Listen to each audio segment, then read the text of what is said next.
All right, hey YouTube. Today we are going to be installing a 2-inch lift on the Canon Outlander. This is a kit here. So front bag, rear bag, gives you all your instructions here. You got your front bracket and then your rear bracket. But yeah, I guess I'll start today. Probably be a 2-day video. Don't have lots of time today, but hopefully I'll get the front end and then tomorrow to do the back end. All right, so we got the wheels and tires off. The shock came out. Got a bolt here and a bolt up here. That's what that is there. It comes with this little plate here. There's a bolt right here. You're gonna do that. They send you a new one to go in there. The other side's the same way, but the other one's actually welded on, so you don't have to worry about that. I just put the top bolt in here just to help me support this. I don't have to try to hold it and put the one through in a minute when I put the other bracket on, but I'll get a shot of that here in a second. All right, so that's the bracket you have to put in. Make sure you put it the right way, or else that won't be big enough. Use a factory bolt, goes from the back to the front. Do that both sides, make sure everything's tight. And then now it's time to put the shock back in. The new hardware, the bolt goes through there, back to here. And I'll take a new clip of that in here in a second when I get the shocks back in. All right, before I put the tire back on, there you go. You got your bolt through there. Goes from the back to the front. Same with the top one, front to the back. All your other stuff is in the back, your bracket. Everything's secured. Front is pretty easy. On this model of 2022, there is no washer that goes underneath there, so it's really just a top bracket, and yeah, not bad at all. All right, today we'll be starting on the back. You got your axle nut that you gotta take off with your little collar pin that holds it, your shock, your sway bar stabilizer, and then your big bolt. And yeah, we'll get back to you after that. I got Cameron here helping me today.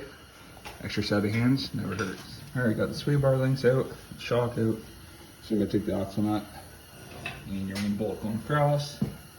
When you take this axle nut out, make sure you do mark this part and cut it, or else your kit will not work.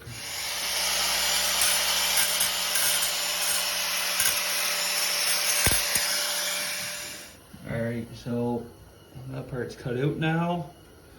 Bolt's back through, everything's tightened down. Axle's on, hubs are back on, and we still got to put the sway bars in and then do this top. All right, so this is all back together other than the shock. Take your top rack off. There's the plastic piece that goes here. There's a piece that you got to cut off, and it actually sticks underneath here. Don't be afraid to rip it off. You got to cut it off anyways. Be a man, just pull it. Then anyways, you got this plastic piece. You got to put a bracket through here and one on this side. You gotta take the battery cover off and everything else to get through there. That's the piece I'm talking about that I ripped off from right here, but you gotta cut it off anyways. So not a big deal. That's where we're at right now, and we'll get back to you soon. All right, so battery cover, yes, it's fucking dirty. Yes, almost just lost a 10 mil. I'll witness that. Lift this up, slide that in. You might have to beat on it a little bit. It's very tight. And then your other one will go in the back. All right, so we got the top bracket in, the bullets end up there. And if you do struggle with it, yes, it's a pain in the ass. You gotta put the bottom one in on this side, and we're good to test it out. Well, she's all together. And now it's time for a ride. See how it works. See you in the next video. All right, so for these spacers, most people don't put them in. But I'm going to. XTP model, they put them between the shocks. They don't. They will end up going right here at the very top. Took 2 ratchet straps.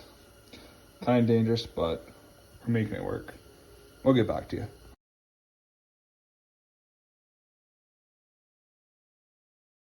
If you have any old straps, so I tied it there, and then nothing on that end.